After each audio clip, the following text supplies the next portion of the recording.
अस्सलाम वालेकुम। मेरा नाम है ज़ीशान उस्मानी। आज हम मुख्तसर सी बात करेंगे कि ज़िलहज के महीने की कदर करें। ये जो ज़िलहज का महीना है ये बड़ा इंटरेस्टिंग महीना है। रमज़ान की आखिरी की 10 रातें, स्पेशली आखिरी की ताक रातें, तो उसकी 10 रातें होती हैं और ये 10 दिन होते हैं। ये सबसे ज़्यादा मोतबर, सबसे ज़्यादा मुक़द्दस होते हैं पूरे साल के अंदर, और इस जैसे दिन कहीं पर भी नहीं होते। इन दिनों के अंदर जितना चाहे सदका कर सकते हैं करें। मैं आपको छोटा सी तरकीब बताता हूँ। आप रोज़ कुछ ना कुछ सदका कर दें। पहली ज़िलहज गुजर गई, उस पर कर दें, उसके नाम नियत से कर दें। दूसरी कर दें, तीसरी कर दें। 10,000 करें, 20,000 करें, लाख करें, 2 लाख करें, 5 रुपये करें, 2 रुपये करें, लेकिन डेली इन 10 के 10 दिन में आपने रोज़ सदका करना है। इसकी कोशिश करें कि ये काम कर सकें। दूसरा, अगर रोज़े रख सकें, मुझे पता है गर्मियाँ हैं, मुश्किल होता है, लेकिन अगर पूरी कोशिश करें रोज़े रख सकें तो ज़रूर रख लीजिए। 9 ज़िलहज का यौम अरफ़ा का रोज़ा आपने ज़रूर रखना है। हदीस शरीफ में आता है कि जो शख्स रोज़ा रखता है उसके पिछले एक साल के और अगले एक साल के गुनाह माफ़ हो जाते हैं। यानी पिछले साल आपने जो कुछ भी कारस्तानी की है वो सारी की सारी माफ़ हो जाएगी, और अगले एक साल की भी माफ़ हो जाएगी। अगले साल ज़िंदा रहेंगे तो माफ़ होगी ना, तो एक तरीके से आपकी लाइफ इंश्योरेंस है पूरे साल की कि अगले साल तक ज़िंदगी मिल जाएगी, ताकि ज़िंदा रहेंगे तो गुनाह करेंगे ना, तो एक साल की ज़िंदगी तो पक्की हो जाएगी। तो बड़े काम की चीज़ है। इसके अलावा आप जितनी इसमें इबादत कर सकते हैं, जितना ज़िक्र कर सकते हैं, गुनाह से बहुत दूर रहें। वैसे कोई टीवी शीवी, कोई मूवी शूवी देख लेते हैं, वैसे भी देखना गलत है। इन 10 दिनों में तो बिल्कुल भी ना देखें। वो किताब मैं सजेस्ट करता हूँ, हिज़्बुल आज़म वाली, मैं यहाँ पे लिंक वापस शेयर कर लेता हूँ। ये किताब ज़रूर पढ़ें, और यौम अरफ़ा के दिन तो लाजमी पढ़नी है। इस बात का ख्याल रखें कि यौम अरफ़ा जब आपके पास हो, ये ना देखें कि सऊदी अरब में कब है, आपको अपनी टाइमिंग फ़ॉलो करनी है ना। अमेरिका के अंदर या फजर की नमाज़ हो रही है तो आप फजर तो नहीं पढ़ते ना पाकिस्तान के अंदर या इंडिया के अंदर। आप फजर की नमाज़ जब भी पढ़ते हैं जब आपके पास टाइम होता है। बिल्कुल इसी तरीके से जब कमरी कैलेंडर के हिसाब से जब आपके पास यौम अरफ़ा होगा, ज़िलहज के दिन होंगे, ज़िलहज शुरू होगा, ज़िलहज ख़त्म होगा, 10 दिन जो आपकी तारीख़ है उसके हिसाब से इसको फ़ॉलो कीजिए। 2-3 काम मैं आपको बड़े इंटरेस्टिंग और बताता हूँ जो शायद आपको कहीं और से सुनने के लिए नहीं मिले। उससे आप देखेंगे कि बहुत ज़्यादा बरकत आ जाएगी आपके काम में, आपके बिज़नेस में, आपके तमाम मसाइल भी काफ़ी हद तक इंशाल्लाह ताला हल हो जाएंगे।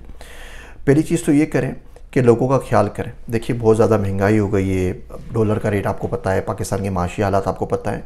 तो आप सब लोगों से पूछते ना फिरें कि भाई आपने बछड़ा ले लिया है, आपने गाय ले ली है, आपने बकरा ले लिया है, कितने का लिया है, कितने का नहीं लिया है। आप देखते होंगे मोहल्ले में हर शख्स कोई गाय बकरा ले लेता था, उसको खूंटे में आपको बाहर नज़र आता था। इस दफ़े आपको नज़र ना आए तो प्लीज़ पूछें नहीं, और अपना बताएं भी नहीं। हम लोग तो पूछते भी हैं, फिर सामने से अपना बताते हैं मैंने तो गाय 50,000 के लिए, लाख के लिए, 2 लाख के लिए, जितने की लिए होती है उससे भी डबल रेट बता रहे होते हैं। तो भैया कुर्बानी अल्लाह के लिए कर रहे हैं या किसी बंदे के लिए कर रहे हैं या क्या कर रहे हैं? इससे आपकी कुर्बानी भी ज़ाया हो रही है, दूसरे शख्स की जो दिल आज़ारी हो रही है वो भी बहुत बड़ा गुनाह है। तो वो भी काम ना करें। एक काम और करें, वो मुझे मेरे अब्दुल्ला दोस्त ने सिखाया है। तो वो कहता है कि अगर कुर्बानी करनी है आपको और आपके घर में ज़्यादा फैमिली मेम्बर्स हैं और कुर्बानी आपके ऊपर फ़र्ज़ है, जिस पे ज़कात वाजिब है उस पर कुर्बानी भी वाजिब है, सेम निसाब है, तो आप अपने पास एक आध करना है कर लें बकरा, बाकी आप किसी और के पास करवा दीजिए। तो आप बोलें भाई मुझे गाय करनी है लेकिन मेरे पास तो ऑलरेडी एक बकरा हो रहा है, तो ऐसा करें आप गाय करते हैं, आप गाय मेरी तरफ से कर लीजिए। किसी को कुछ नहीं बताएं, खामोशी से गाय उसके घर के बाहर जाके खड़ी कर दें, उससे बात करने के भाई मेरे पास इतना टाइम नहीं, आप कर लीजिए। तो उस बंदे की भी इज़्ज़त रह जाएगी, उसकी भी पर्दा पोशी हो जाएगी, गोश्त भी मुस्तक लोगों को बढ़ जाएगा। तो वो ऐसे ऐसे हमारे माशरे में लोग हैं जो 20-20 गाय, 20-20, 30-30 बकरे करते हैं। तो अच्छा वो 30 बकरे 30 पड़ोसियों को बांट दें, 30 रिश्तेदारों को बांट दें, आसपास में जो लोग हैं उनको बांट दें कि भाई एक एक बकरा मेरी तरफ से कर लीजिए। ये काम करें, इससे कबूलियत के चांसेस भी बढ़ जाएंगे और लोगों का भला भी होगा। दूसरा काम इसके अलावा जो आप ज़िलहज के महीने में कर सकते हैं वो ये कर सकते हैं कि अल्लाह की मखलूक को फ़ायदा पहुँचाएँ, कदर करें। ये बड़ा इंटरेस्टिंग ये दिन है ज़िलहज के। इस्लाम के जो तमाम अराकीन इसमें जमा हो जाते हैं। देखिए कुर्बानी इन दिनों में होती है और किसी दिन में नहीं हो सकती, हज इन दिनों में होता है और किसी दिन में नहीं हो सकता, नमाज बाकी दिन में पढ़ते हैं, इस दिन के अंदर भी पढ़ते हैं, रोज़ा रमज़ान भी रखते हैं, यहाँ पर भी रोज़ा रखने का कहा गया है कि रोज़ा रख लें, नफिल रोज़ा होगा लेकिन रोज़ा भी रख लेते हैं। ज़कात हम साल में कभी भी दे सकते हैं, अभी आप ज़कात दें, ज़कात नहीं तो खैरात कर दें। तो ये 5 जितने काम हैं इस्लाम के ना, सारे के सारे कंबाइन हो जाते हैं इन 10 दिनों के अंदर। तौहीद है तो यहाँ पर हम बोल रहे होते हैं अशहदु अल्ला इलाहा इल्लल्लाह व अशहदु अन्ना मुहम्मद रसूलुल्लाह, लब्बैक अल्लाहुम्मा लब्बैक, सब बोल रहे होते हैं। तो सारे के सारे जो अनासिर हैं इस्लाम के वो इन 10 दिनों में जमा हो जाते हैं। इनकी खूब रच के कदर करें।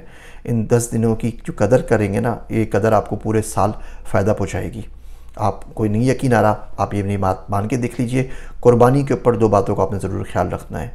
पहली चीज़, 3 बातें इस वीडियो पे आपने ज़रूर उस पर अमल करना है, कोशिश करें।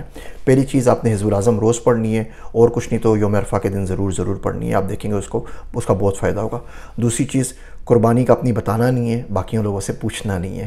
اور تیسرا کام، اگر آپ کے پاس ایک سے زیادہ قربانی ہو رہی ہے تو مختلف گھروں میں بانٹ دیجئے، کسی اور کی قربانی کر دیجئے، کوئی نام وام بتانے کی ضرورت نہیں ہے، جس کے لیے کر رہے ہیں اور رب سب جانتا ہے۔